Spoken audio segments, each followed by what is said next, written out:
Good evening. Welcome to another great show of Focus. Tonight we have with us Suzanne Richmond, who is going to, from the Funky Chicken Farm, and tonight she's going to talk to us about wild fermentation, which is very important for your health and just good for everybody. That's it. Okay, so Suzanne. Hi, Cindy. Thank you for having me. Okay. It's been wonderful. We always enjoy having you. You have so many interesting things that you do on your urban farm. Yes, thank you. And today we'll be talking about fermentation, which is very important for health and well-being, and we'll look at that. Right, and that's what we have here in all these jars in front of us, different things that you are fermenting. Yes.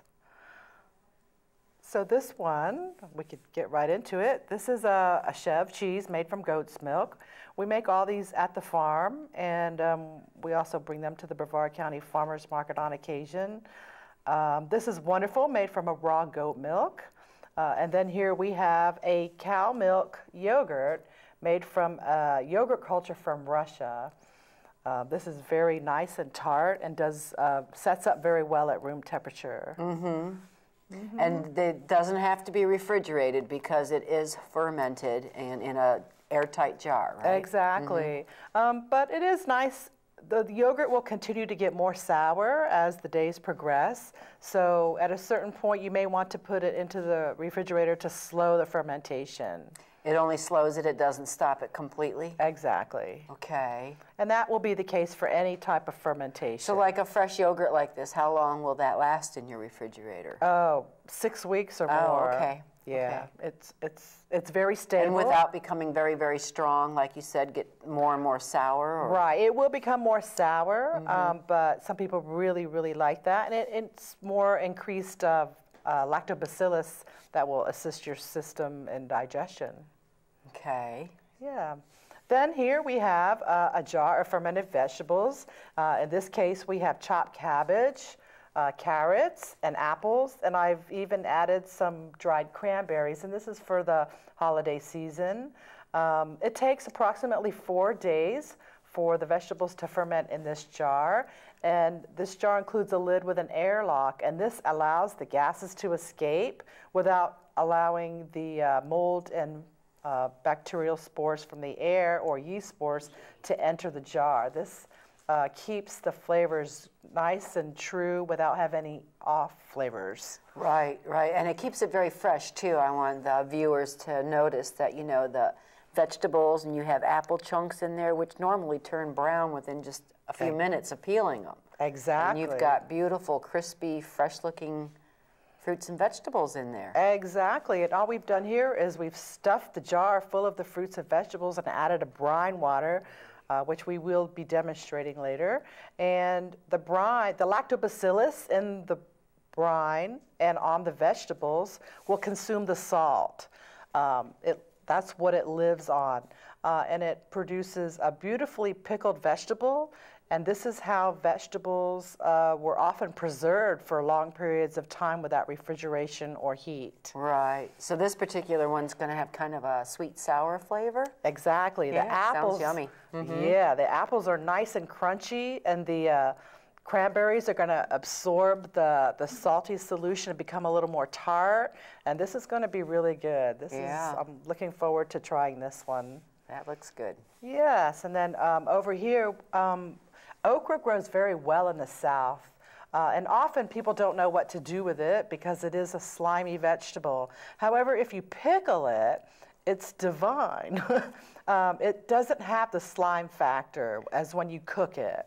So they're a little bit salty and crunchy and... more like a small pickle, crunchy like that? Exactly. You can slice them, put them on sandwiches, or include them on a salad. It makes for a very nice addition. These are really, really tasty. In a ferment like this, you can also add garlic if you like, or dill weed makes a nice pickled ferment, or even mustard seeds and other seeds like clove buds make a nice flavored ferment.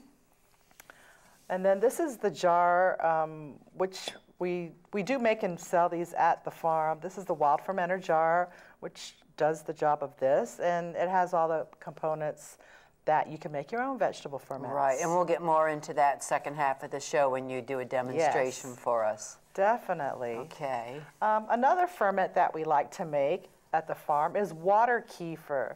Now there's also a dairy kefir, which uses grains. They're called a SCOBY, a symbiotic culture of bacteria and yeast. And the dairy grains ferment dairy products such as raw milk. And this is a water kefir grain, which ferments fruit juice. What we have here is ginger and molasses. And this makes a very tasty drink, which will be effervescent. And it only takes about 3 to 4 days on the kitchen counter to ferment, and we'll have that nice tart flavor. It's not sweet at all. In this, we do use sugar. As in you can use an organic sugar. As you're making it, you use sugar, or when you go to consume it later? No, you add sugar at the initial ferment if your fruit doesn't have a lot of sugar. And the SCOBY will convert that into a nice tart drink full of lactobacillus varieties. Wow. Yes, and this is a jar of just salt water. This is how I mix the salt so that we can use it inside of the vegetable fermentation jar. Great, okay, well let's talk a little bit about the benefits of fermentation, why somebody should even, go through fermentation? Yeah. Okay, in history, all through history, our ancestors have eaten a lot of fermented food. It was the way that foods were preserved without heat or without refrigeration. So they used gourds or pottery vessels in which to pack their vegetables. There's many ferments around the world. Think tofu is a fermented food. Soy sauce, yogurts from around the world. Different cultures make different types of ferments. Think cheese. I mean, we wouldn't have cheese unless it was fermented. Yeah, I guess so. And each strain of bacillus that ferments the cheese brings out a different flavor aspect. So it can be it could be from a Stilton to a cheddar to a blue cheese to a Roquefort. All these are different flavored profiles that the bacteria and yeast actually create. Right, but even though they're creating those, I mean, if the cheese is packaged for retail, then it's had other things done to it, and do you lose those benefits? Yes, whenever commercial cheese and dairy products are usually pasteurized. The pasteurization process kills enzymes that actually assist our bodies into converting the fat in the dairy. So then we end up eating a pasteurized dairy product that we can't metabolize properly. Now, in the case of a raw dairy product, the enzymes are present, and so are the living cultures that greatly enhance our digestibility, and it allows us to pull the vitamins out of the food. When we have proper gut flora, we're much healthier. And the byproducts of all of these ferments are B vitamins that will just enhance good health. Right. The anti-stress. This is anti-stress food. Yeah, great. Yeah. What was I going to ask you something? Well, it'll come back to me later as we go through this. Okay. We have some photos too. Can we bring up some photos of things that Suzanne has prepared? Yep, that's our logo, Funky Chicken Farm. Yeah. On Heald Road in Palm Bay? Exactly. Okay. This is an array of different fermented vegetables. You can ferment any type of vegetables. Think green tomatoes, think pepper strips. Of course, there's always cabbage, and there's many varieties of cabbage that you can ferment. Not only the traditional cucumber, think garlic. Garlic cloves are wonderful fermented, as are beet slices or carrot slices. You can even throw a few dried fruits in there to ferment, and it will add a really nice texture and color to your finished product.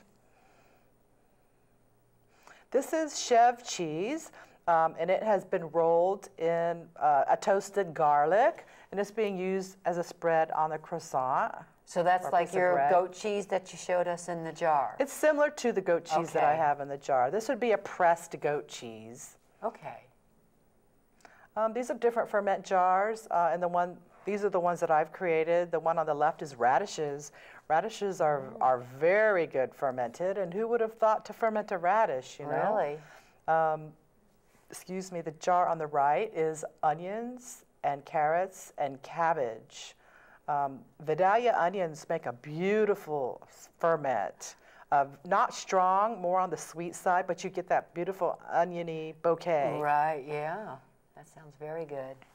This is another jar of chopped vegetables, but this one has a lot of herbs added to it. You can see the little herbal specks floating around. Again, another beautiful ferment. This is a dairy, this is a kefir grain that would ferment dairy products. You can see that it's white in color, and this will turn milk into a very tart drink overnight. So you mix that with milk? That's right. Okay. Preferably raw milk if you can find it. This is sauerkraut, a German staple. It was also the staple of many mariners who came across the ocean in their ships, and it prevents scurvy. And this is, you know, this really helped the explorers in their quest of discovering new lands. This was a staple. Right, to be able to stay out at sea for months and months. Exactly. That's great, okay. Because I wanted to point out, because you showed us the dairy. Okay, now tell us again. Okay, this is water kefir grains. And it's called water kefir because they're grains similar to the dairy kefir grains.